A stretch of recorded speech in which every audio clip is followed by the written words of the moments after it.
योग्यता क्या है, भक्ति की योग्यता क्या है, क्या भक्ति करना चाहते हैं तो उसके लिए क्या योग्यता चाहिए। और बहुत ही प्रेरणादायक श्लोक हैं। क्या हम अगर भौतिक आसक्ति से पूरी तरह से निवृत्त होंगे तभी भक्ति कर सकते हैं? आप लोग मेरे सामने आ जाएंगे तो अच्छा रहेगा, मुझे ऐसे साइड में देखने में दिक्कत होती है, के लिए फेस में नो प्रॉब्लम, ठीक है। तो मेरे पीछे बोलिए, जात श्रद्धो मत कथासु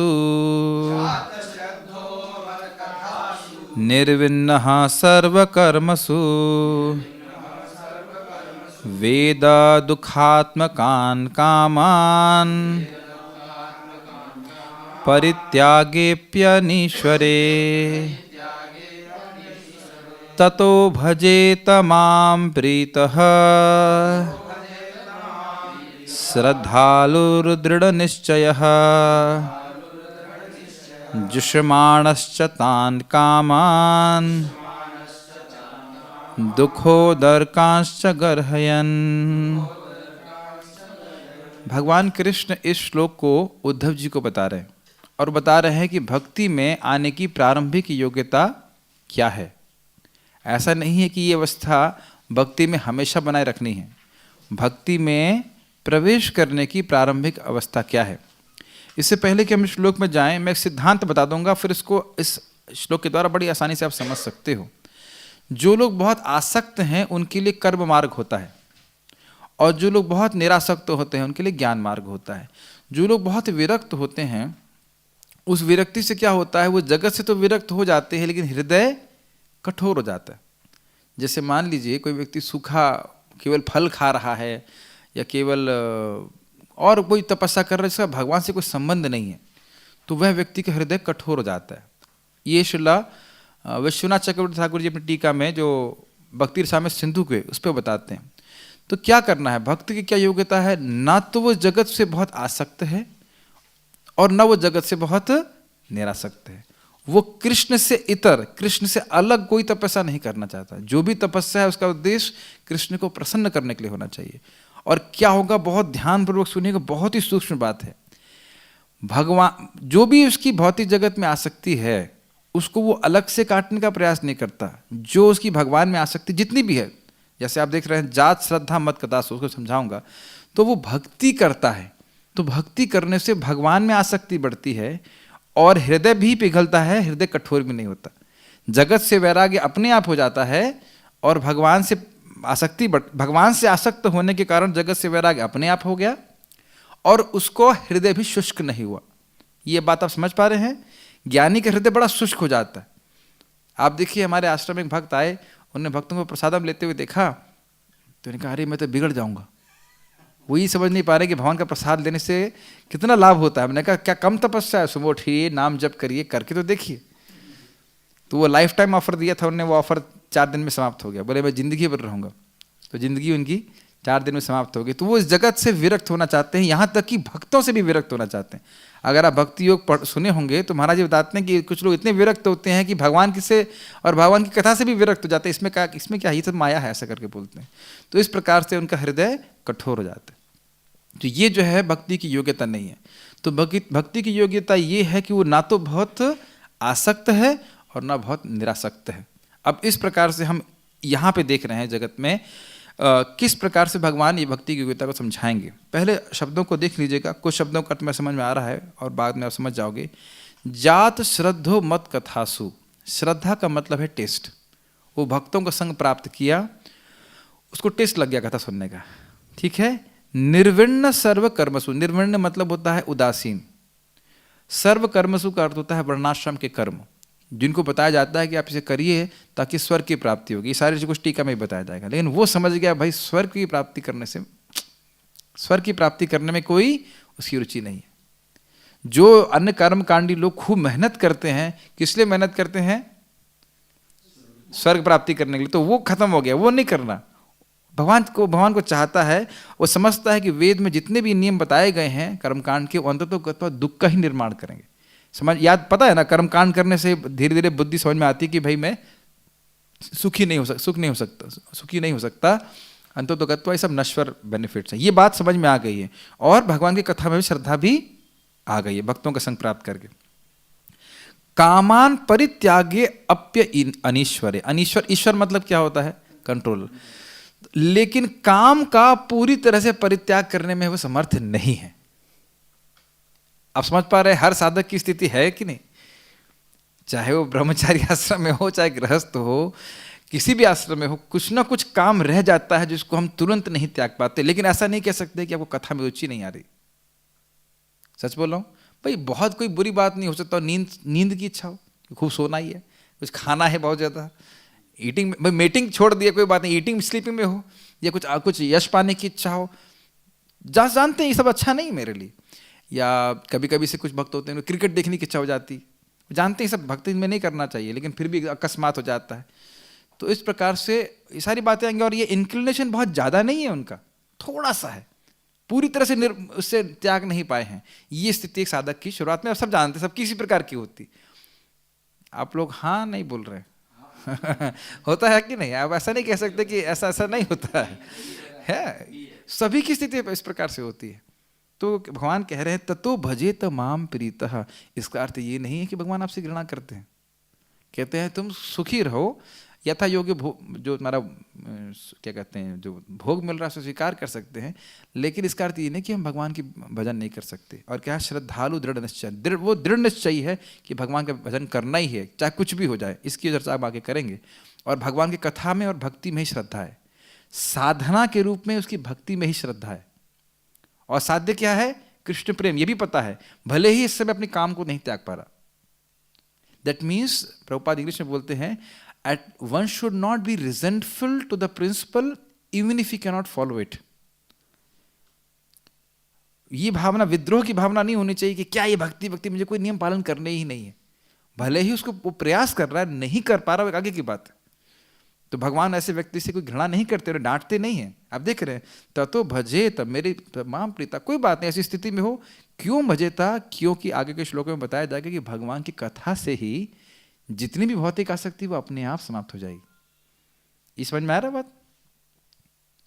भगवान उसको अलग से ज्ञान और कर्म का अनुशीलन करने की जरूरत नहीं है, अपने आप ही भगवान की जैसे भक्ति करता जाएगा, भगवान अपने आप ही हृदय से भौतिक भोग की वासना को समाप्त कर देंगे। आश्रय केवल कृष्ण ही लेगा। ठीक है, थोड़ा सा हमने आपको बताया। जुष्मानस का अर्थ क्या है मैं थोड़ा समझ नहीं पा रहा हूँ। जुट जाता है, हाँ, इंगेजिंग। तो दृढ़ श्रद्धालु दृढ़ निश्चय जुष्मानस मतलब भगवान की भक्ति में दृढ़ता से लगा हुआ है। कभी कभी कदाचित वह भोग में लग जाए तो उसका अर्थ ही नहीं कि वो भक्ति के पद से चला गया। जैसे सचिनंदन महाराज इस श्लोक को समझा रहे थे, कह रहे थे कि कोई वहाँ का एग्जाम्पल दे रहे थे कि मान लीजिए कोई रेसलिंग की फाइट चल रही है। अब उस भक्त ने पहले रेसलिंग की इच्छा थी उसकी देखने की, फाइटिंग की, तो अब कोई भक्त उसको मित्र कहता चलो चलो आज रेसलिंग का मैच है, तो जाना नहीं चाहता है लेकिन खींच के लेके चला गया उसको भक्त। तो अब ऐसा नहीं कि वो भक्ति के पास च्युत हो गया, भक्ति कर ही नहीं सकता। WWF देखना या कुछ देखना, जो भी देखना, कोई भक्ति नहीं है। लेकिन मान लो कभी ऐसे अकस्मात चला गया तो अब इसका मतलब है कि भक्ति कर ही नहीं सकता, भगवान की रिजेक्ट हो गया, खत्म हो गया, ऐसा नहीं हो सकता। उसकी इच्छा नहीं है लेकिन कब जबरदस्ती खींच के उधर कभी कभी इंद्रियां लेके चली जाती। मैं समझता हूँ कुछ बात में आप रिलेट कर पा रहे होंगे, बहुत ही प्रैक्टिकल है, बहुत ही प्रैक्टिकल श्लोक। ये गलत है, देखिए ना, वो भक्त भी जानता है ये गलत है, भक्ति भी जानता है कि गलत है, लेकिन वो त्याग नहीं पाता। लिखा है ना परित्याग्यप्यनीश्वरः, लेकिन ये जानता है कि मैं भगवान की भक्ति कर रहा हूँ, भगवान की कृपा से एक दिन सारी इच्छाएं समाप्त हो जाएंगी। अब हम जब टीका पढ़ेंगे तो एकदम समझ में आ जाएगा आपको। मैंने खाली आपको एक बैकग्राउंड दिया, पढ़ते हैं। मेरी कथाओं में श्रद्धा उत्पन्न करने के बाद, भगवान की कथाओं में श्रद्धा कैसे उत्पन्न हुई? भगवत भक्तों के संग से, ठीक है। और सभी प्रकार के कर्मों से विरक्त होते हुए, कर्म अर्थात सकाम कर्म, वर्णाश्रम धर्म के जितने कर्म हैं। एक भक्त जानता है कि भौतिक भोग दुख से भरे हुए हैं, परंतु वह उनको त्याग नहीं पाता। क्या आप लोगों का अनुभव हुआ है कि नहीं? होगा नहीं, हो ही रहा है। बहुत सारे भोग हैं जिसको व्यक्ति त्याग तो नहीं पाता है, ठीक है। फिर भी मुझ में प्रेम, श्रद्धा और निश्चय के साथ वह मेरी पूजा करता रहता है और साथ ही साथ इन भोगों को भोगता है जो दुख की उत्पत्ति करते हैं, परंतु उनकी भर्त्सना भी करता रहता है। ध्यान देना चाहिए, सूक्ष्म बात ये है कि वह ये नहीं कह रहा है कि अरे अब क्या नियम पालन करना, खाओ पियो मजे करो और थोड़ा हरे कृष्णा भी करो, ये अपराध भावना है। वो चाहता है सिंसियरली इन इच्छाओं को त्यागना। देखिए अब अगर ऐसे सोचिए, हम सूक्ष्म लेवल पे बोल रहे हैं कि अगर भोग की वासना है और उसको हम एंजॉय भी कर रहे हैं, बाद में कहता अरे यार ये विचार तो अच्छा नहीं था। इतना तो हम अनुभव करते हैं, भले कोई ग्रॉसली ना करे किसी कार्य को, गलत कार्य ना भी करे, मन में विचार आ जाएगा ना। और ऐसा नहीं कि 24 घंटे वक्त उस विचार के बारे में सोचते रहते हैं। कभी कभी विचार आ गया या कुछ प्रवृत्ति आ गई या कुछ गलत बोल दे या कुछ इंद्रियों को हम कंट्रोल नहीं कर पाए, तो इसका अर्थ ये नहीं कि हम भक्ति के पद से च्युत हो गए, भक्ति नहीं कर सकते। ये जो हृदय की दौर्बल्य है, आप इसका अर्थ समझते हैं, नहीं चाह रहे फिर भी कर देना, इसे हृदय दौर्बल्य कहते हैं। तो हृदय का दौर्बल्य कैसे जाएगा? भगवान की कथा सुनने से। शृण्वताम स्वकथा कृष्णा पुण्य श्रवण कीर्तना हृदयंतस्तभद्राणि विधुनोति सुश्रुताम। कौन धुलेगा? कृष्ण। वो हम, मेरी शक्ति नहीं निकालने की इसको। भगवान जब चाहेंगे और जैसे चाहेंगे वो शुद्ध करेंगे, हमें केवल भगवान की कथा में लगे रहना है। यानी कि साधना क्या है भक्ति की? अभिधेय क्या है? भक्ति। मैंने मुंह से मेरे निकल ही गया। अभिधेय भक्ति। वो और कुछ चीज का सहारा नहीं लेगा कि अपने अंदर कोई साधगुण उत्पन्न करने के लिए कुछ ज्ञान करे, कुछ कर्म करे, वैराग्य उत्पन्न करे, ना। भक्ति के ही द्वारा अपने आप वैराग्य उत्पन्न होगा। बस जिस जमीन पे गिर रहा है उसी पे उठेगा। यस, और कोई आश्रय नहीं। और इसीलिए बोला जाता है कृष्ण के शरणम। वो कृष्ण के शरण लिया, सारे सद्गुण अपने आप आ जाएंगे। ये विश्वास होना चाहिए। भगवान रिजेक्ट नहीं करते कभी भी भक्त को। और अपने जीवन में अनुभव भी करेंगे, कितनी भी गलती हो जाए और आप बोलो कि भगवान आगे से गलती नहीं करूंगा, फिर वही गलती हो जाती है, और उसके बावजूद भी भगवान आपको त्यागते नहीं है, बशर्ते हमारी भावना हो कि भगवान कुछ भी हो मैं आपकी सेवा नहीं छोड़ूंगा। यही मैं कोट करने वाला था, यही तो श्लोक है। अब मेरे पास वो किंडल में तरह खोल के रखिएगा, तो उसकी वो मैं अभी सुनाऊंगा। ठीक है, अब हम लोग इसकी टीका को देखते हैं। उससे कर्म मार्ग के फलों से विरक्ति हो चुकी है, जो वैदिक अनुष्ठानों और दैनिक जीवन को नियमित करते हैं, क्योंकि वह उनसे उत्पन्न दुखों को देखकर विचलित होता है। ये लाइन समझ लीजिए। वैदिक जितने भी नियम हैं उनका उद्देश्य क्या है? प्राय कि भाई ये तुम नियम पालन करोगे तुम्हें स्वर्ग प्राप्ति होगी। तो वो जो स्वर्ग प्राप्ति का फल है वह उस नियम को कंट्रोल कर रहा है। अर्थ समझ में आया कि मैं इस नियम का पालन तब करूंगा जब मुझे स्वर्ग की प्राप्ति होगी। समझ में आ गया? तो प्राय वैदिक नियम जो है वह हाँ, वो जो फल है वो उसको कंट्रोल कर रहा है। स्पष्ट हो रहा है? तो वो व्यक्ति वो नियम क्यों पालन कर रहा है? उसे नियम में कोई रुचि नहीं है, उसको रुचि उस फल में है। तो अब ये है, क्या लिखा है? निर्वण्ण सर्व कर्मसु, अर्थात उसका स्वर्ग प्राप्ति में कोई इच्छा नहीं है। अब मैं नहीं समझता किसी भी भक्त की यहाँ पे स्वर्ग प्राप्ति की इच्छा है। जानना चाहते हैं? नहीं जाना चाहते। अब कोई कहे कि, और आप देखो भी कहीं कोई कर्म कांड हो रहा है और आपको बोल दिया जाएगा भाई चलो भी थोड़ा कर्म कांड करेंगे स्वर्ग प्राप्ति हो, कहते हमें नहीं करना। ये आप अपनी स्थिति देख लीजिए, प्रैक्टिकल स्थिति देख लीजिए। और आप ये नहीं कह सकते कि हृदय में कोई भौतिक इच्छा नहीं है, हाथ भी मत खड़ा कीजिए। ये अज्यूम बिल्कुल स्पष्ट बोला जा सकता है, ठीक है ना? मुझे वो चाहिए वचना चक्र टिकट। हाँ, तो ये समझ में आ रहा है निर्विण्ण सर्व कर्मसु का अर्थ? हाँ बोलने से पहले समझ लीजिए। कुछ प्रश्न तो कुछ प्रश्न करना तो माइक पे कीजिएगा, हमसे रिकॉर्ड भी कर। यस, कौन सा अध्याय? पेपर पे लिखिए, पेपर पे लिखा हो उसमें लिखा। हाँ, हरे कृष्ण। हाँ, जैसे निर्विण्ण सर्व कर्मसु, तो सर्व कर्मसु का अर्थ केवल आप स्वर्ग प्राप्ति से ले रहे हैं? यस, मैं नहीं कर रहा हूँ, आचार्य बता रहे हैं। निर्विण्ण सर्व कर्मसु, कर्म मार्ग का मतलब है कर्म कांड के मार्ग में उसको कोई रुचि नहीं है ना, हमें नहीं करना। क्यों? क्योंकि हमें स्वर्ग जाना ही नहीं है। भाई जैसे मैं आपको बोलूँ, अब सिंपल सी बात, मैं बोलूँ कि भाई आप लोग कॉल सेंटर में काम करेंगे, 50,000 रुपये मिलेंगे। क्या? अब समझ में आ गया? कॉल सेंटर में काम, ये तो नहीं बोला जा रहा कि आप स्नान मत करिए, कर्म तो करना ही है, लेकिन आप कहेंगे भाई कॉल सेंटर में आपको 50,000 रुपये मिलेंगे, आप जाके काम करिए, तो नहीं होगा ना। समझ में आ गया? और कितने लोग लालायित हैं वहाँ पे काम करने के लिए। तो यही अर्थ है, मैं उदाहरण दे रहा हूँ कि स्वर्ग प्राप्ति के जो प्रलोभन है उससे ना आनी चाहिए हमको। समझ में आ गया? ठीक है। हाँ, ये सब व्रत देवताओं के जो होते हैं उसमें हमें नहीं चलना, हमें इसमें नहीं करना। ये मत सोचना कि एकादशी व्रत करने में इच्छा नहीं है। वो तो भजन भगवान की प्राप्ति करने के लिए सारे भजन करेगा, वो तो लिखा है श्रद्धालु दृढ़ निश्चय। ठीक है। श्लोक 8 में ये बताया गया था, वो आप पढ़ लेना, कि वह कर्म से बहुत अधिक आसक्त नहीं होता। कर्म मतलब सकाम कर्म, कर्मकांड। ठीक है। वह इसमें लिखा नहीं है, वो आपको 11वां अध्याय का 20वें श्लोक का पढ़ना पड़ेगा, 20वें अध्याय को पढ़ना पड़ेगा। वह जानता है कि जो इच्छाएं पत्नी और पुत्रों के प्रति आसक्ति को जन्म देती हैं वो कष्टों से भरी होती हैं, लेकिन वह उन्हें त्याग देने में असमर्थ होता है। ये समझ में आ रही बात? घर परिवार की भी जो आसक्ति होती है उसको जानता है, इसमें इन इच्छाओं में फंसूंगा मैं तो मेरी भक्ति के लिए नुकसानदायक है, लेकिन त्याग नहीं पाते। बहुत सारे भक्त होते हैं। अब ये उदाहरण आप केवल गृहस्थों के कंटेक्स्ट में है, कोई और साधक के कंटेक्स्ट में कुछ और ऐसी बात होगी जो उसकी भक्ति में बाधा आ रही।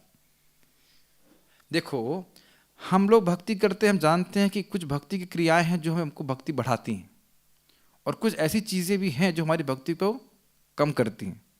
हम ब्रह्मचारी लोगों के लिए कोई शादी और उसका मतलब नहीं है, लेकिन कुछ ऐसी चीज़ें हो सकती हैं जो हमारी भक्ति को कम करती हों। वो पुरानी आदत की वजह से हम लोग की इच्छा कम हो रही है, लेकिन ज़रूरी नहीं कि तुरंत समाप्त हो जाए। मान लो किसी की प्रजल्प करने की प्रवृत्ति है, अब बहुत सिंपल बात ले लें, वो जानता है कि प्रजल्प करना नुकसानदायक है, लेकिन ना करते हुए भी हो जाता है। या क्रोध करने की भावना है, तो ना करते हुए भी क्रोध हो जाता है। अधिक सोने की इच्छा है, लेजीनेस है, वो नहीं चाहता है कि अधिक सोए, लेकिन सो जाता है। ये ब्रह्मचारी लेवल पे तो ये है। और यहाँ अगर गृहस्थों की बात बोल रहे हैं, जान रहा है इस मैं आत्मा हूँ, भगवान का दास हूँ, इसमें पचड़े में बहुत पढ़ने से क्या फायदा, लेकिन आसक्ति को त्याग नहीं पा रहा है, लेकिन भगवान की कथा भी सुनने में रुचि है। ये बात समझ पा रहे हैं? आसक्ति पूरी कट नहीं रही है अभी तुरंत। ये शुरुआती अवस्था की बात कर रहे हैं, ये हाईएस्ट स्टैंडर्ड नहीं भक्ति का। भक्ति में प्रवेश करने की बात की जा रही है। भक्ति में प्रवेश करने का मुख्य योग्यता यह है कि व्यक्ति को भगवान की कथा में टेस्ट होना चाहिए, श्रद्धा होनी चाहिए, आदर होना चाहिए कि सुनना है, सुनना है, सुनना है।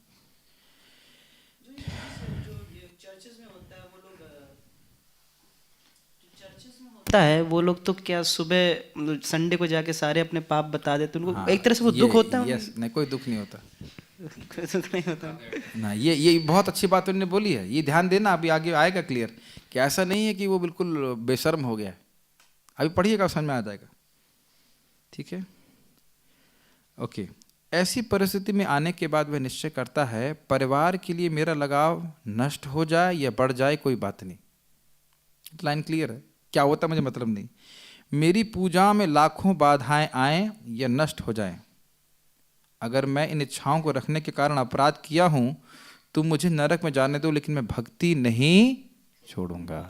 ये बात है, कुछ भी हो जाए भगवान के, भाई मैं कुछ, मेरी भौतिक आसक्ति, मेरी गलती है, उसकी वजह से कोई अपराध हो रहा है, कुछ भी हो, लेकिन मैं भक्ति नहीं त्यागूंगा।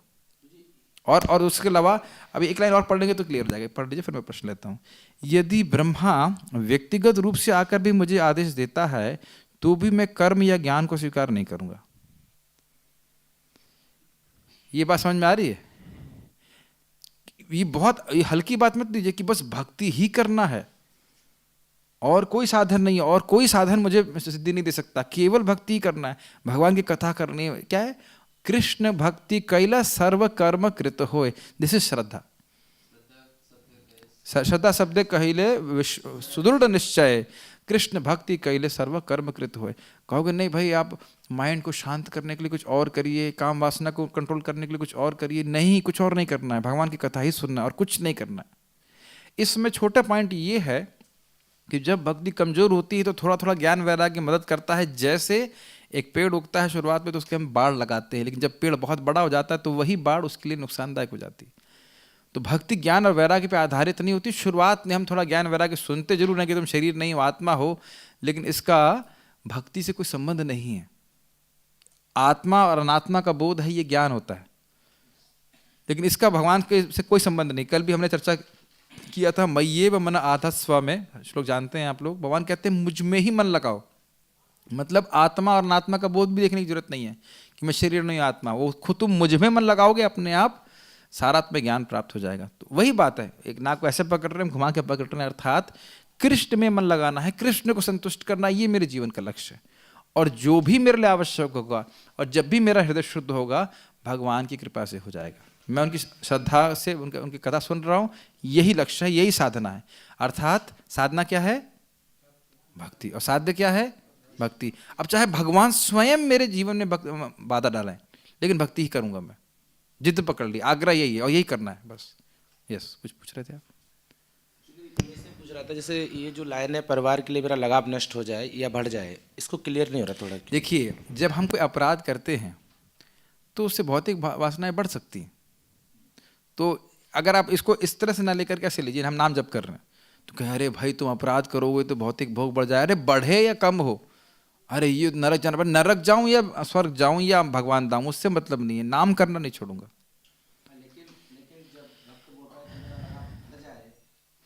बढ़ जाए मतलब तो वो तो भक्ति में एक प्रकार का बाधा है ना। यस, आए बाधा, मैं श्रद्धा कथा सुनना नहीं छोड़ूंगा भाई। जैसे हाँ, भगवान भी बाधा दे सकते हैं कभी कभी। जैसे जड़ भरात का जो फॉल डाउन था वो भगवान के द्वारा था, लेकिन उनने भक्ति करना नहीं छोड़ा। कुछ भी हो जाए, भगवान भी कभी कभी दंड देते। चैतन्य महाप्रभु ने दंड दिया ना, कुछ भी हो दंड दें, कुछ भी करे। चित्रकेतु महाराज का जो हुआ वो किसकी वजह से हुआ? भगवान की वजह से हुआ। ऑब्वियसली वो अल्टीमेटली भगवान अपने पास ही लेके आना चाहते हैं। कहने का अर्थ है कुछ भी हो जाए मैं भक्ति नहीं छोड़ूंगा, ये विश्वास है। चाहे भगवान बाधा दे, चाहे कुछ भी बाधा है, कुछ भी आए। तो जी ये तो समझ में आ गया। आपने जैसे बोला कि हम शुरुआत में मतलब ज्ञान का थोड़ा सा लेते हैं, जैसे मैं आत्मा हूँ, ये ज्ञान का मतलब है। और कर्म को कैसे हम थोड़ा स्वीकार करते हैं, वही बता दीजिए। देखिए, कर्म कैसे स्वीकार करते नहीं, उसकी बात नहीं, ज्ञान और वैराग्य की बात होती है। कर्म नहीं, ज्ञान और वैराग्य सहायता करता है, वो बाढ़ के रूप में हेल्प करता है। कर्मकांड कैसे हेल्प करेगा भक्ति में? ज्ञान और वैराग्य हेल्प करता है इन द सेंस कि आत्मा अनात्मा का बोध हो जाता है। थोड़ा व्यक्ति सोचता है हाँ मुझे भजन करना चाहिए, लेकिन ये भजन में हेल्प नहीं करता है। हम शरीर नहीं आत्मा है, इससे हमारे हरे कृष्ण मंत्र में थोड़ा ना कोई लाभ मिलता है। आपको फोकस क्या वो बोला जा रहा है, हरे कृष्ण मंत्र पे फोकस करिए, हरे कृष्ण मंत्र पे फोकस करिए, अपने आप हो जाएगा। मैं सिंपल बात ये बोल रहा हूँ कि ज्ञान से हमारी जो ज्ञान मतलब जो आत्मा अनात्मा का बोध है, इससे हमारी भक्ति ढकनी नहीं चाहिए। और ये भक्त का यही है कि आश्रय क्या है? भक्ति का आश्रय ले रहा हूँ, नाम का आश्रय ले रहा हूँ, वैष्णव का आश्रय ले रहा हूँ। कुछ भी हो जाए छोड़ के नहीं जाऊंगा, ये हिसाब किताब। समझ पा रहे मेरी बात? यस, ऑन करिए, ऑन कर लीजिए। बाढ़ का जो अभी उदाहरण दिया था, एक साइड पॉइंट है वैसे। हाँ, लेकिन जैसे कि मतलब शुरुआत में जो कुछ लोग हम लोग को नियम पालन करने पड़ते हैं, लेकिन जैसे जैसे मतलब वैदिक से अगर रागानुगा में कोई व्यक्ति आए तो वो फिर नियम की कोई तो बता रहा हूँ ना कि अगर भाई जैसे पेड़, ये वृंदावन चंद्र बता रहे थे कि पेड़ उग गया, अब उसकी बाढ़ उसको रोक रही है उसको, तो वहाँ ज्ञान वैराग्य की जरूरत नहीं। लेकिन वो तो साइड पॉइंट है। मेन बात यह है कि मुझे भक्ति करनी है, भक्ति देवी ही मुझे सारी सिद्धि प्राप्त कराएंगे। नहीं, आप अलग डायरेक्शन में जा रहे हैं। वो सही बोल रहे हैं आप, लेकिन वो अलग डायरेक्शन में जा रहे हैं। हम खाली बात ये फोकस कर रहे हैं कि भक्ति में आते समय अगर कोई भौतिक इच्छाएं हैं तो इसका मतलब ये नहीं कि भक्ति में वो बाहर निकल गया, या कहीं पुरानी आदत की वजह से फिर वो आदत सामने आ जाए तो इसका मतलब ये नहीं कि मैं भक्ति छोड़ देनी चाहिए, या हमको भगवान रिजेक्ट कर देंगे। देख रहे हैं ना, भगवान यहाँ पे कह रहे हैं तत्व भजी तमाम प्रीता, तुम्हें मतलब दुखी होने की जरूरत नहीं, निराश होने की जरूरत नहीं। ओके, अब बहुत और सूक्ष्म चीज देखिए। मैं इससे पहले एक और उदाहरण दूंगा, आपको समझ में आ जाएगा बहुत आसानी से। प्रभुपाद जी के 2 शिष्य थे।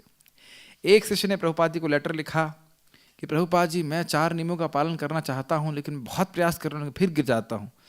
तो प्रभुपाद जी ने रोने लगे सुन करके कि देखो ये जीव कितना स्ट्रगल कर रहा है कृष्ण को प्राप्त करने के लिए। अब दूसरे व्यक्ति जिनके कुछ जो प्रभुपाद जी को शिष्यों को लेकर अपना ग्रुप बना लिए थे, अलग चले गए थे, वो बोले प्रभुपाद जी को लेटर लिखे कि अगर हम एक नियम पालन ना करें, समझ गए कौन सा? अवैध स्त्री संग वाला, तो हम वापस आ सकते हैं। प्रभुपाद कहते हैं इज रास्कल। रास्कल मतलब नहीं, रास्कल धोखेबाज। आप कहेंगे अरे एक ही गलती दोनों कर रहे हैं, लेकिन किस इंटेंशन से कर रहे हैं? वो व्यक्ति चाहता है इंद्रिय संयमित करना, गिर जा रहा है, और ये कह रहा है कि हम करना ही नहीं चाहते, हम क्या करना, मजे करेंगे, हरे कृष्णा करेंगे और मजा करना चाहते हैं। तो भगवान इस दृष्टि को देख रहे हैं। ध्यान देना चाहिए कि ये इससे लाइसेंस नहीं मिल जाता भोग करने का, नहीं चाहता है भोग करना, लेकिन और उसकी इच्छा भी नहीं है, लेकिन अकस्मात हो जाता है, हठात हो जाता है। तो इसलिए इस बात को ऐसा व्यक्ति भक्ति के प्रति जो है योग्य है, क्योंकि अगर बहुत आसक्त है तो फिर वह भगवान की भक्ति में नहीं आ सकता। ओके, यह है उसका दृढ़ संकल्प। हाँ, पढ़ लिया। ये क्या दृढ़ संकल्प है कि भक्ति ही स्वीकार करूंगा। उसका झुकाव प्रतिकूल चीजों की ओर, ध्यान दीजिएगा, उस हद तक नहीं है जितना कि उसका भक्ति के लिए दृढ़ संकल्प है जिसे उसने अभी शुरू किया है। ये लाइन बहुत ध्यानपूर्वक सुनिए। ऐसा आपने देखा ना, भक्ति करते के बुरी आदतें फटाफट चली जाती, कुछ एक आदत रह जाती, इसके प्रति आसक्ति रहती। लेकिन ऐसा नहीं कि अब आप दिन भर वही आदत में पड़े रहते, वो भी कम हो रही है। अब भक्ति में प्रवेश किए, भक्ति कर रहे हैं, बहुत सारी आदतें साइंस से गायब हो जाती। कुछ एक है आदत हर है कि हृदय में कांटा सा लगा रहता है। हर का कांटा अलग अलग है। जब मालूम नहीं चलता है तो फिर थोड़ा भजन और करना चाहिए, सब मालूम चल जाता है। और ये सब साधकों का हिसाब किताब है। जब हम नाम जप करते हैं तो समझ में आता है कि मेरी विषय आसक्ति क्या है। तो जब हरि नाम करते हैं तो भगवान कृपा करके दिखा देते हैं, देखो तुम्हारी ये आसक्ति है। लेकिन ऐसा नहीं कि वो 24 घंटे उसमें लगना चाहता है, ऐसा नहीं कि वो रोज लगना चाहता है, हठात उसकी वो इच्छा जाती है। और आप ये भी देखेंगे कि अगर वो उस भोग में लगता भी है तो उसको महसूस होता है इसमें कोई सुख नहीं है, मैं क्यों कर रहा हूँ इसको। ये भी भक्त की भावना होती, जो साधक करते वो सब जानते हैं। देखिए मैं ये क्यों बोल रहा हूँ, क्योंकि अगर किसी भक्त से कुछ गलती हो जाती है हठात, तुरंत निर्णय पे मत लीजिए कि वो गलत आदमी है। वो आपको देखना चाहिए कि वापस क्या भक्ति करना चाहता है कि नहीं। Be very careful. आगे भी हम अभी श्लोक कोट कर देंगे तो आप बहुत बड़ी अपराध हो जाएगा हम सोचेंगे तो। कोई नालायक है जानबूझ करके गड़बड़ करना चाहता है, और मतलब समझ पा रहे हैं ना, 3 बालूम 3.5 करूंगा या 3.0 करूंगा, और 3.0 का मतलब अवैध संग करता रहूंगा, बाकी मांस वास तो कोई बात नहीं खाऊंगा। लेकिन बहुत सारे लोग होते हैं इस प्रकार से, ठीक है ना। अरे बिल्कुल गलत उदाहरण, शिव जी बिल्कुल गलत, अरे कोई मतलब नहीं। शिव जी कहाँ हैं? शिव जी देखिए, शिव जी जो लीला करते हैं, शिव जी इसलिए भी लीला करते हैं। अब ऐसे सोचिए, मान लीजिए कोई ड्रामा में एक्टिंग कर रहा है, वो उसमें दारूबाज बन गया, इसका मतलब सुना वो घर में भी आके दारू पीता है। मैंने सुना था, एक एग्जाम्पल ले लीजिए, केशव मुखर्जी थे, एक एक्टर थे, वो हमेशा दारूबाज बनते थे। मैंने सुना था कि जीवन में कभी एक बूंद दारू की नहीं पी। तो ड्रामा करने में शिवजी से आपको पकड़ लेंगे आप। अब जैसे वही शिवजी अद्वैताचार्य के रूप में मायावाद का प्रचार कर रहे हैं, तो आप कहेंगे वो मायावादी थे, वो तो ड्रामा कर रहे हैं। आप नहीं, वो अलग ही है भाई। यहाँ स्पष्ट है शिवजी एंट्री लेवल के डिवोटी नहीं है, शिवजी महाभागवत है। हाँ बस वो सारा शिक्षा देने के लिए कि भाई देखो मैं अगर फंस गया तो तुम्हें कितना सतर्क रहना चाहिए। बस शिवजी यहाँ पे बात आ रही उस भक्त की जो भक्ति में प्रवेश कर रहे हैं, ठीक है। ये ध्यान देना चाहिए कि ये स्टैंडर्ड हमेशा एक्सपेक्ट नहीं किया जाता कि हमेशा इसी स्टैंडर्ड पे रहेंगे। अगर हम भक्ति करते रहे तो एकदम फिर एकदम त्याग देंगे, काम बिल्कुल खत्म हो जाएगा, एकदम समाप्त हो जाएगा, नहीं चाहिए हमको बिल्कुल। लेकिन शुरुआत की अवस्था में इस तरह से डामाडोल होती रहती है, ये रहती है। ओके, जैसे उसने अभी शुरू किया, अर्थात भक्ति में खूब उसकी श्रद्धा है, खूब हम जब करेंगे, भागवत सुनेंगे, पढ़ेंगे, कभी कभी भौतिक इच्छा जाती है कि नहीं। भक्त लोग जो साधना कर रहे हैं वो देखेंगे कि महीना 2 महीना बड़े चलता है, एकदम से भौतिक इच्छा जाती है, अरे ये कहाँ से आ गई, ये कहाँ से आ गई इच्छा, है कि नहीं। और ऐसा भी नहीं कि आप किसी को अपराध कर रहे हो, एकदम से आ जाती है। तो यही तो ये बोल रहे हैं कि आ जाती है, तो इसका अर्थ ये नहीं है कि हम भक्ति नहीं कर सकते, भक्ति करते रहना चाहिए, यही भगवान बोल रहे हैं, ठीक है। कुछ बोलना चाह रहे हैं, माइक दीजिए।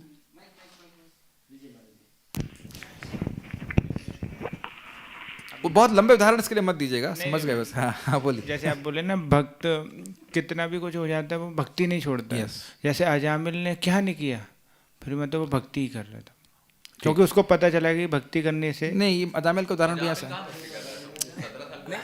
ये अजामिल की बात नहीं हो रही। लास्ट में उसने उदाहरण मैंने यही दिया कि मान लीजिए कोई भक्त है, जैसे प्रभुपाद बता रहे उदाहरण को, कि कोई सिगरेट पीता था, हाँ उसने वो छोड़ दिया हरे कृष्णा करने से, कथा सुन रहा, साधना कर रहा, कदाचित ऐसे लोगों का संग हो गया या कोई ऐसी सिचुएशन आ गई कि वह 1-2 सिगरेट पी लिए, तो अब इसका मतलब ये नहीं है कि वो एकदम गिर गए। या जैसे मैं आपको एग्जाम सच्ची घटना बताई थी, हमारे एक ब्रह्मचारी थे, तो घर चले गए, तो वहाँ जाकर के हरे कृष्णा, क्रिकेट देखने की बड़ी रुचि थी उनकी पहले की, तो सामने आ गई, तो वो हरे कृष्णा जब करने लगे ताकि भारत जीत जाए पाकिस्तान से। तो ये ऐसा नहीं कि वो रोज ही वो जब कर रहे हैं भारत को जिताने के लिए, अकस्मात ऐसा बात हो गई। फिर वो सोचे अरे मैं क्या कर रहा हूँ, फिर वापस आश्रम में वापस भाग के आ गए। एक और एग्जाम्पल देता हूँ, बहुत अच्छा एग्जाम्पल, ये सच्ची घटना है। प्रभुपाद जी के शिष्य सब जानते भी होंगे, तो रुक्मिणी द्वारकाधीश के पुजारी थे, पता है ना। तो वो पहले स्विमिंग, क्या कहते हैं, स्विमिंग नहीं, क्या कहते हैं, सर्फिंग करते थे। तो वो एक दिन कहे बहुत क्या मैं बोर हो रहा हूँ यहाँ पे, सर्फिंग करने जाता हूँ, तो सर्फिंग करने चले गए। तो जिस दिन पहली बार सर्फिंग कर रहे थे, सर्फिंग समझते हैं, बोट एक नाव होती है, ऐसे लेकर के उस पर हम लोग लहरों पे कूदते हैं। तो अब वो गए तो क्या देखा, पहले दिन सर्फिंग कर रहे हैं, देखा सब तरफ शार्क आ रही है, शार्क इंसान को खा जाती है, मछली बहुत खतरनाक। तो भगवान से प्रार्थना करने लगे, भगवान इस बार बचा लीजिए, फिर कहीं नहीं जाऊंगा। तो किसी तरह से वो शार्क ने आज सोच लिया कि आज हमको फास्टिंग करनी है, छोड़ दिया उसको। हम लोग सोच नहीं सकते। आप सोचो कि आप एक नाव पे हो, सब तरफ मगरमच्छ घूम रहे हो, क्या हालत होगी। ऐसे आप मजाक लग रहा है, हालत खराब हो गई होगी। शार्क देखते कितनी गच्छ से खा जाएगी एक आदमी को पूरा। उस दिन उसने फास्टिंग कर दिया, शार्क ने, वापस आ गए। तो प्रेसिडेंट ने पूछा कहाँ गए थे, तो बोला कहीं भी गया था, आप कहीं नहीं जा रहा हूँ। तो आप देख रहे हैं कि उसकी इच्छा नहीं थी, अकस्मात ही इच्छा आई, वो उधर चला गया। तो ऐसा नहीं कि रेगुलरली सर्फिंग करने चले जाते थे, ये बात है। ठीक है, तो उसका झुकाव हम ये पढ़ लिया। वह उन इच्छाओं के लिए लिप्त होता है जो पत्नी और बच्चों की इच्छाओं को जन्म देती हैं, परंतु उनकी निंदा भी करता है। कहने का अर्थ है भोग नहीं त्याग पाता, कदाचित भोग करता है जिससे अन्य भोग की इच्छाएं उत्पन्न हो, लेकिन उनको निंदा भी करता है, मैं क्यों कर रहा हूँ, इससे कोई फायदा नहीं है ना। ऐसा तो नहीं वैराग्य के बारे में सुनने से तुरंत वैरागी हो जाता है। धन के बारे में कितना सुनते हैं, धन मत इकट्ठा करो, लेकिन फिर धन में लगाने में लग जाता है आदमी कमाने में। तो वो क्या सोचता है, ओह ये भौतिक भोग मेरे लिए बाधा बन रहे हैं। अब नेक्स्ट लाइन देखिए, मैं केवल नाम मात्र के लिए इनको त्यागने का व्रत लेता हूं और कुछ समय के बाद फिर इनका भोग करता हूं। क्या साधकों के जीवन में ऐसा आता है, भगवान गलती हो गई, आगे से कभी नहीं करूंगा। एक हफ्ते बाद फिर वही गलती हो जाती। ये एकदम जबरदस्त बात है। मैं इनकी निंदा करता हूं और फिर इनका भोग करता हूं, इस प्रकार वह भोग करता है। तो यानी देखना चाहिए कि ये स्थिति हमेशा बनी नहीं रहेगी। क्या क्यों नहीं बनी रहेगी, भक्ति करते करते, भक्तों के संग में आते आते ये इच्छा समाप्त हो जाती, अल्टीमेटली भोग की जो शक्ति है वो समाप्त हो जाती। अब इसी तरह का, इसी बात को सेम आप भगवद गीता के श्लोक को जानते हैं, जरा मेरे पीछे बोलिए, 9:30 है। अपि चेत सुदुराचारो भजते मामनन्य भाग साधुरेव समन्तव्यः सम्यग् व्यवसितो हि सः। वो कह रहे हैं कि कोई अगर पापी व्यक्ति है और वह मेरी पूजा करता है, भगवान कृष्ण बोलते हैं, और उसके हृदय में कोई और इच्छा नहीं है, केवल कृष्ण को संतुष्ट करना है, कृष्ण को संतुष्ट करना यही इच्छा है, तो मैं ऐसे व्यक्ति को भी भक्त ही मानता हूँ, क्योंकि उसने अपने आप को पूरी तरह से मुझ में स्थित करके रखा है। श्लोक तो आप जानते ही हैं, अगर भगवद गीता सामने होती तो और देख भी सकते थे श्लोक को। तो कह रहे हैं यहाँ पे कि शुद्ध भक्ति अगर कोई कर रहा है तो उसके द्वारा मैं कैसे कंट्रोल, क्या बोलेंगे, नियंत्रित हो जाता हूं, ये मेरा स्वभाव ही है, ये प्रदर्शित करने के लिए भगवान इस श्लोक को बोल रहे हैं। My quality of being controlled by pure bhakti is my very nature and cannot be given up. शुद्ध भक्ति का अगर कोई व्यक्ति पथ पे चलता है तो वो भक्त भगवान को कंट्रोल कर लेता है, भगवान इस स्वभाव को त्याग नहीं सकते। आप इसको और ऐसे समझिए कि कोई बहुत ही गंभीर बात है कि भगवान एक चीज़ को रेजिस्ट नहीं कर सकते, और वो ये है कि जब जीव उनको वाकई प्राप्त करना चाहता है। रेजिस्ट का मतलब हिंदी में बोलूँगा सहन नहीं कर सकते, लेकिन सहन कोई अच्छा बात नहीं है, मतलब उसको बहुत उनको आकर्षित करता है बात। मैं फिर से रिपीट कर रहा हूँ, हाँ ना, ये सब हल्के शब्द हैं। रेजिस्ट मतलब होता है ना, जैसे प्रलोभन दिया जाए ना किसी चीज़ को, तो हम आप रोक ना पाए अपने आप को। यही बात भगवान बोल रहे हैं कि अगर मैं देख रहा हूँ कि शुद्ध भक्ति का बीज किसी के हृदय में है, कि साधना क्या है भक्ति और पाना क्या है भक्ति, भगवान के चरणों की प्राप्ति करनी, चाहे मैं कितना भी गर्हित हूं, तो इस इच्छा को भगवान भूल नहीं सकते कि ये जीव मुझको प्राप्त करने की इच्छा प्राप्त इसके हृदय में है, चाहे वो कितना भी गर्हित हो, चाहे कितना भी खराब हो। क्या आपको उससे कोई एनकरेजमेंट नहीं मिल रहा है? मतलब मुझे तो बहुत एनकरेजमेंट मिल रहा है, isn't it? कि आपने देखा ना, शुद्ध भक्ति हम कर सकते हैं, भोग की इच्छा हो फिर भी नहीं, भक्ति ही करना है, भगवान की कथा ही सुननी है, उसी से सारा कुछ सिद्धि प्राप्त होगी। ठीक है, भगवान ने कॉल किया होगा। अब भगवान इस बात को बोल रहे हैं कि जो ने इससे पहले वाला श्लोक में बोला था, क्या बोला था इससे पहले वाला श्लोक? 29वां श्लोक क्या है? यो में भक्त्या प्रयच्छति पत्रम पुष्पम फलम तेयो। समूहम सर्वभूतेषु न मे द्वेषस्ति न प्रियः ये तु भजन्ति माम भक्त्या मयि तेषु चाप्यहम्। जो मुझे भक्ति भाव से भजन करता है उसमें मैं हूँ और वो मुझ में रहता है। अब इस बात को वो और दृढ़ता से बोल रहे हैं कि जो भाई भक्ति से भजन कर रहा है, कोई प्रश्न करे और वो कहीं उसमें कुछ पाप हो रहा हो तो इस बात को और पुष्ट करने के लिए कि जो भक्ति कर रहा है वो मुझे बहुत प्रिय है, ये श्लोक बोल रहे हैं। समझ में आ रही बात? भगवान सबके प्रति सम है, किसी से घृणा तो ऐसे नहीं करते, ऐसे भी घृणा नहीं करते, लेकिन जो भक्ति कर रहा है उसको बहुत प्रिय है, वो उनके मित्र हैं, और अगर उस भक्त से कुछ गलती भी हो जाए तो भी उसको साधु मानते। साधु मतलब बहुत अच्छा व्यक्ति मानते। ये बात समझ में आ रही है श्लोक का अर्थ? आपको श्लोक समझ में आ रहा है? जो हमने भागवत का श्लोक चर्चा किया एकदम उसी दिशा में जा रहा है कि नहीं आ रहा? ठीक है, अभी समझा रहा हूं। अब वह दूसरा उसमें गुण क्या है, मुख्य गुण क्या है? वह अनन्य भक्त होना चाहिए। अनन्य मतलब साधना क्या है, साध्य क्या है? क्लियर हो गया कि प्राप्त क्या करना है? भक्ति, और कैसे प्राप्त करने का तरीका क्या है? भक्ति। और यानी साधना में अनन्यता और साध्यता में अनंतता। मैं रिपीट करूं, समझ में आ गया? मतलब ज्ञान कर्म नहीं स्वीकार करेगा। जो आप 11वें स्कंद का 20वें अध्याय का पहला श्लोक पढ़ेंगे तो भगवान कहते हैं कि उनकी प्राप्ति करने के लिए 3 मार्ग हैं, ज्ञान कर्म और भक्ति। लेकिन अंततोगत्वा केवल भक्ति से ही प्राप्त कर सकते हैं भगवान को। ज्ञान कर्म फल तभी देते हैं जब व्यक्ति भक्ति का सम्मिश्रण करे, लेकिन ये अनन्य भक्ति नहीं। अनन्य भक्ति मतलब कोई ज्ञान का सम्मिश्रण नहीं, केवल साधना करना, केवल भक्ति करनी, साधना भक्ति करनी बस। ठीक है, तो कह रहे हैं किस प्रकार से अगर कभी वह कुछ गलत कार्य कर भी देता है लेकिन वह भगवान की सेवा करता है उनके कीर्तन करने के द्वारा और अन्य क्रियाओं के द्वारा, जैसे हम लोग सभी लोग कर ही रहे हैं, ठीक है ना, तो फिर उसको साधु मानना चाहिए। वो श्रवण कीर्तन में लगा है, जब कर रहा है, साधना प्रसाद खा रहा है। सब लोग उसे कई बार सुने हैं कि भाई कोई स्नान कर रहा है तो अब ये मत देखिए कि उसकी मैल कितना है, ये देखिए कि साबुन ला के स्नान कर रहा है ना।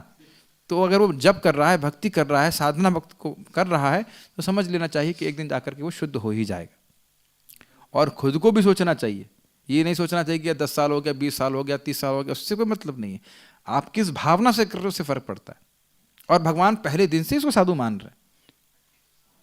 लेकिन एक बात ध्यान रखना है, सारा गेम इसमें सिंसियरिटी का है।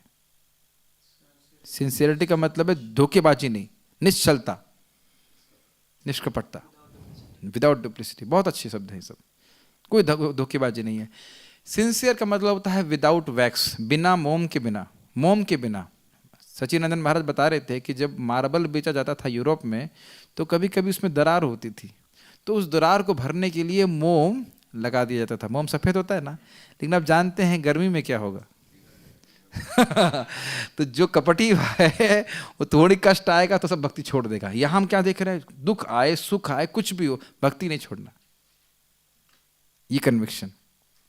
ठीक है, ओके। तो वहां बता रहे हैं ही इज अनन्य in the sense that he does not worship और take shelter of any one other than me. स्पष्ट है ना, भगवान के अलावा किसी की शरण नहीं ले रहा है। ध्यान देना चाहिए कि सम्मान तो देवताओं का करता है लेकिन आश्रय केवल कृष्ण है। Make sense? बहुत सिंपल है। उसके बाद भगवान को ही परम लक्ष्य मानता है, ये भी बहुत क्लियर है। साध्य क्या है? कृष्ण के चरणों की प्राप्ति करना। अब यहां पे वो बोल रहे हैं कि एवा शब्द का अर्थ क्या है? साधु रेवा का अर्थ है, कुछ लोग बोल सकते हैं कि अरे भाई जब वो भक्ति कर रहा है तो हम साधु मानेंगे, लेकिन जब वह गलत कार्य कर रहा है तब हम साधु नहीं मानेंगे। तो क्या बोल रहे हैं? साधुर एव मंतव्य, हमेशा ही साधु मानना चाहिए। ये तो जबरदस्त बात है ना भगवान की। दिखा रहा है ना भगवान कितना प्रेम करते हैं जो व्यक्ति अनन्य भक्ति कर रहा है। अब आप ये बताइए कि क्या हम दूर नहीं जाते, मंदिर में आपको दिखते हैं लोग अनन्य भक्ति करते हुए? और किसी का नाम मत लीजिएगा, आप खाली देखना चालू कीजिए कि क्या ये भक्त अनन्य भक्ति कर रहा है, चाहे वो नया भक्त भी हो सकता है। ये बस आप कोई नाम मत लेना, खाली ये देखना कि क्या ये भक्त अनन्य भक्ति कर रहा है। और थोड़ा दिमाग लगाएंगे तो आपको समझ में आ जाएगा, नहीं ये प्रेम चाहता है और ये साधना भक्ति कर रहा है, ये जाके दुर्गा जी शिव जी या किसी और देवता की पूजा नहीं कर रहा है। अच्छा, एक और बात इसमें बहुत सूक्ष्म है, जैसे शरीर ठीक रखने के लिए भक्त कुछ दवा लेते हैं, कुछ एक्सरसाइज करते हैं, वो भक्ति बढ़ाने के लिए नहीं कर रहे हैं। ये बात समझ में आ रही है कि नहीं आ रही? आप इसका मतलब ये नहीं कह सकते कि वो अनन्य नहीं है। भाई अगर गाड़ी खराब हो जाएगी, पेट्रोल खराब हो जाएगा, तो नहीं कि हरे कृष्णा करेगा, वो मैकेनिक के पास लेके जाता है। अगर वो डॉक्टर के पास जा रहा है, बीमार हो गया, तो आप ये नहीं कह सकते वो अनन्य नहीं है। हाँ, ये बहुत सारी मिस्टेक हैं जिस प्रकार से हम सोचते हैं, ठीक है। और कभी जब कुछ गलत भी हो जाए तो भी आप ये नहीं कह सकते कि अनन्य नहीं है वो। इसीलिए बहुत सतर्क हो गया। आप एक मेडिटेशन ले सकते हैं कि किसी बात के बारे में सोचिए, क्या वो अनन्य है। हाँ, कुछ लोग अनन्य नहीं भी हो सकते हैं, कुछ लोग खाली भक्ति इसलिए कर रहे हैं क्योंकि कुछ भी कारण हो सकता है, बस साध्य भक्ति नहीं है। वो भी ऐसे लोग भी हो सकते हैं समाज में, लेकिन प्रभुपाद जी इसीलिए बोलते थे कितने शुद्ध भक्त हैं, 10,000 शुद्ध भक्त, 10,000 शुद्ध भक्त हैं। अर्थात आप ये देखो कि व्यक्ति कर क्या रहा है। हाँ, साधना कर रहा है, हाँ साधना तो कर रहा है, और क्या वो भौतिक इच्छाओं की प्राप्ति के लिए कर रहा है? नहीं, वो उसके लिए तो नहीं कर रहा। अच्छा, कभी कभी गलती होते हुए देखता तो मैं हूं, लेकिन क्या है वो? साधुर एवा। चाहे वो न्यू डिवोटी हो, चाहे वो 10 साल का हो, चाहे 20 साल का हो, बस ये चक्कर ही कि वो साधना साध्य क्या चल रहा है उसका।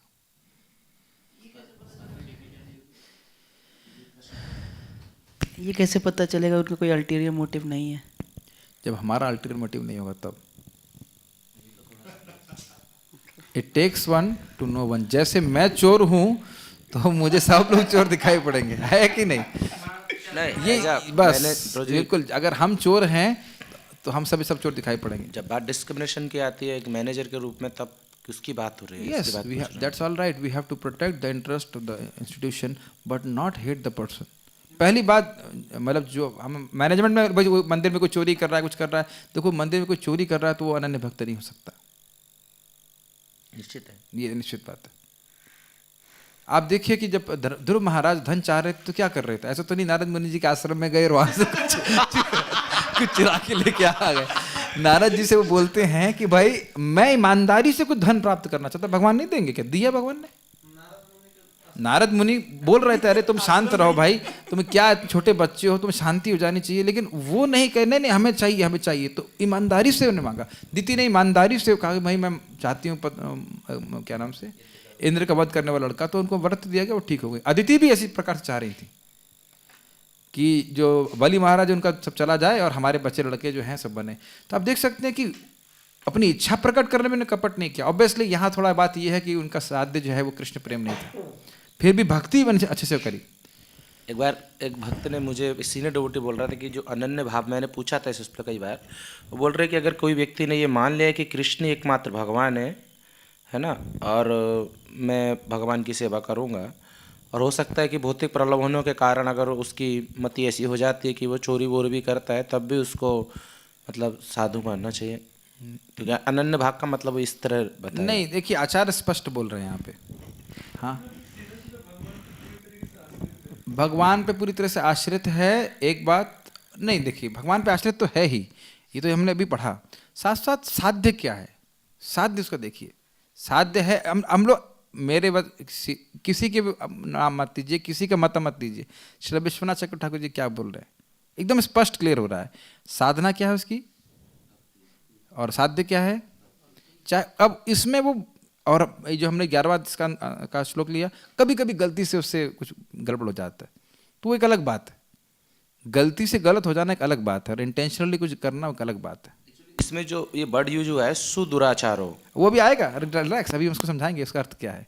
लेकिन वो गर्हित, उसको खराब मानता है, ये समझिए मेरी बात। प्रभुपाद जी उदाहरण देते हैं कि एक चोर भक्तों के संग में आया था, तो चोरी का आदत छोड़ नहीं पा रहा था, तो एक का कपड़ा उठा के दूसरी जगह रख दिया, लेकिन वो चाहता नहीं था करना, लेकिन गलती से ऐसा हो रहा, मतलब उसकी आदत के अनुसार ऐसा हो रहा है। ये समझना चाहिए, बहुत अंतर है इस चीज, कृपया सूक्ष्म अंतर को समझिए। अपने जीवन में आप देखेंगे कुछ गलती से हो जा रहा है, अलग बात है, लेकिन आप फिर भी देखेंगे नाम में रुचि प्राप्त हो रही है, अर्थात भगवान ने आपको रिजेक्ट नहीं किया है। और जिस दिन, हाँ बिल्कुल खत्म होगा और कम होता चला जाएगा। कृपया आप जो है इस सूक्ष्मता को पकड़ने का प्रयास कीजिए, ये बहुत इंपॉर्टेंट है। अगर भगवान आपसे दुखी हो जाते तो नाम में रुचि नहीं देते, गलती होने के बाद भी नाम में रुचि दे रहे हैं, धाम में रख रहे हैं, भगवान सेवा का मौका दे रहे हैं, सेवा को साथ दे रहे हैं, अर्थात रिजेक्ट नहीं किया आपको। क्योंकि हम खुद हृदय से अपनी निंदा कर रहे हैं, क्या कर रहा हूँ, मुझे नहीं चाहिए, आई डोंट वांट दिस, लेकिन फिर भी गलती से हो जाता है। ये बात है, बहुत गंभीर श्लोक है, और बहुत समझ जाएंगे तो बहुत प्रेरणा भी मिलेगी। कि भक्ति में टिके रहो, भक्ति देवी सब कुछ कर देंगे। क्या हृदय से आपकी इच्छा नहीं आती भगवान प्लीज इस हृदय पूरा शुद्ध कर दीजिए, काम वाम खत्म कर दीजिए एकदम, है कि नहीं? चाहते तो है ना, हर भक्त चाहता है। फिर यस, ठीक है, ओके। और अगर कोई ऐसा नहीं करता है तो भगवान के प्रति अपराध है। ऐसे व्यक्ति को साधु ना मानना ये भगवान के प्रति अपराध है। आज मैं महाराज सुन रहा था, बहुत सुंदर बात, क्यों दाशरथी प्रभु जब भगवान के धाम जाएंगे तो वहां पे आप न्यू डिवोटी नहीं होंगे? क्यों बिहारी, आप अगर भगवान के धाम जाएंगे तो आप एनडीपी होंगे कि नहीं? बिल्कुल सही बोला आपने। साधना सिद्ध करके जब भगवान के धाम जाते हैं तो सारे लोग आलिंगन करते हैं आपका, ये नहीं देखते अरे आ गया अनादिकाल से भूला हुआ था भगवान को, आ गया आ गया नया, चल बाथरूम सफाई कर कितना कितना प्रेम है, रैगिंग नहीं करते, बहुत प्रेम है उनका, है कि नहीं? अजामिल को उठा कर, अजामिल को अपने विमान में बिठा के लेके गए, कितना प्रेम करते हैं। तो ऐसा यहाँ भी होना चाहिए। अलग बात है कि न्यू डिवोटी को रगड़ देते हैं। खैर, न्यू डिवोटी को भी भगवान बहुत मतलब प्रसन्न है उनसे, ठीक है। जैसे मान लीजिए कोई न्यू डिवोटी है, अब बेचारा गिरिराज बाबा बना के खा रहा है, उसकी निंदा नहीं करनी चाहिए, इतना खा रहा है तू, है ना? भूख लगती, खाने दो ना, उससे क्या दिक्कत है? ये कोई बहुत बड़ी नुकसान तो है ना। हाँ, यस यस, बहुत से लोग नए नए होकर अच्छी भक्ति कर। मैंने प्रपात जी की कन्वर्सेशन सुना था, प्रपात जी बोलते थे नए भक्तों को यहाँ तक खिलाना चाहिए। खैर, पॉइंट इज दिस, कह रहे हैं, भगवान कह रहे हैं कि क्यों इस प्रकार का सम्मान उस भक्त को मिलना चाहिए, तो कह रहे हैं क्योंकि उसका जो कन्विक्शन है, कन्विक्शन का जो निश्चय है, उसकी श्रद्धा है, ये सर्वश्रेष्ठ है। सर्वश्रेष्ठ श्रद्धा क्या है? साधना भक्ति है, साध्य भक्ति है, ये बात है। हाँ, का ज्ञान और कर्म अनावश्यक है, केवल भक्ति ही आवश्यक है, ठीक है। और कुछ बोलना चाहते हैं?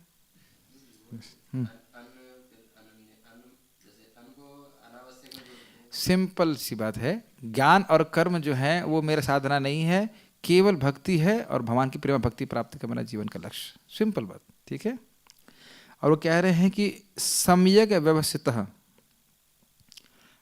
मतलब व्यवस्थितः मतलब उसका कन्विक्शन, उसकी श्रद्धा बहुत पक्का है, और सम्यक मतलब बहुत बढ़िया। ये तो समझते, सम्यक मतलब बढ़िया, सम्यक मतलब अच्छा भी होता है, ओके।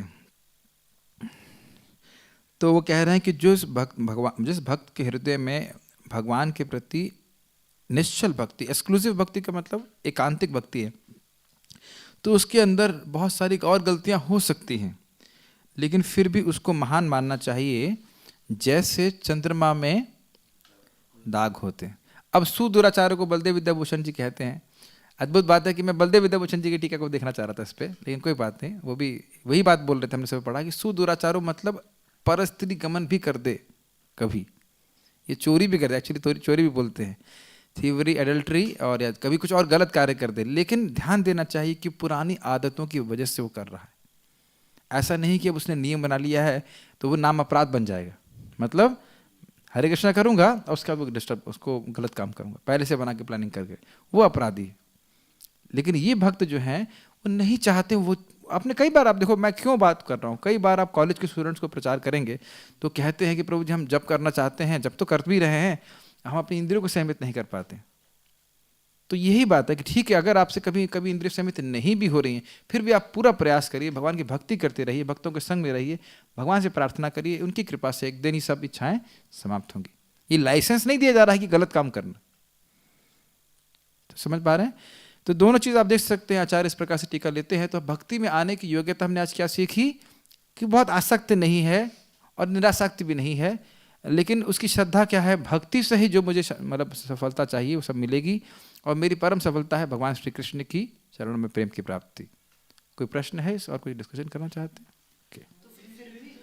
माइक पे दीजिए उनको, बहुत दूर बैठे हैं आप, दीजिए दीजिए दीजिए दीजिए, यस। ये जो भक्ति का स्तर है भक्त का, वो अनर्थ निवृत्ति का है या निष्ठा का है? नहीं, निष्ठा नहीं है। निष्ठा मतलब बस तथा रजस तमो भावा कामलोभदयश्च चेतेरतर नावदम सत्यम सत्य प्रसिद्धति, ये अनिष्ठित भजन है। अनिष्ठित भजन में ये होता है, आप भजन कर रहे हैं, अच्छे से भजन कर, एकदम से कुछ भौतिक बात में गिर पड़े।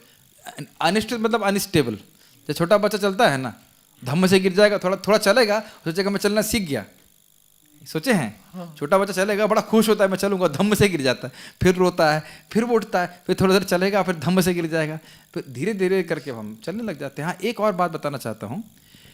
श्रील विश्वनाथ चक्रवर्ती ठाकुर बोलते हैं कि आसक्ति के बाद आपका मिथ्याहंकार समाप्त होता है। एक साइड पॉइंट था कि आसक्ति, जब भाव की भाव के स्तर पे आपका मिथ्याहंकार समाप्त होता है, और इसके लिए अलग से प्रयास करने की जरूरत नहीं है, भक्ति ही करना है, वो अपने आप समाप्त हो जाएगा। तो इसलिए मैं सोचिए कि कब साक्षात्कार होगा कि मैं शरीर नहीं हूँ, आत्मा कब होगा? भाव के स्तर पे। कब आएगा? जब आएगा जब आएगा तब आएगा। अभी हमें केवल भक्ति करते रहना है, और हमें बस भगवान से ये समझ में विश्वास होना चाहिए कि भगवान की कथा सुनना, श्रवण क्या है? गुणानुवाद खलु सत्व भावना। जीव से भगवान का नाम उच्चारण होता रहे, कथा चलती रहे, और भगवान की कृपा से सारी भौतिक इच्छाएं अपने आप समाप्त हो जाएंगी। एक बात और सूत्र समझना चाहिए कि भगवान उस व्यक्ति के हृदय से भोग की इच्छा को समाप्त करते हैं जिसका भगवान की कथा को सुनने का आग्रह है। जो ऑफिशियली कथा सुन रहा है उसको नहीं। अंतर समझते हैं? ऑफिशियल मतलब हाँ, क्या बोलते हैं? हाँ, जीवा को उपार्जन करने के लिए, यस, देह द्रवण चलाने के लिए। जिसकी वाकई कृष्ण के बारे में सुनने की आग्रह है कि भाई हम सुनना चाहते हैं, सीखना चाहते हैं, पढ़ना चाहते हैं, प्रीति है, उसके हृदय से साफ करते हैं। ठीक है? और ये श्रद्धा रहनी चाहिए। समाज रुकते हैं यहाँ पे। श्रीमद् भागवतम की जय, श्रील प्रभुपाद की जय, गौर प्रेमानंदे।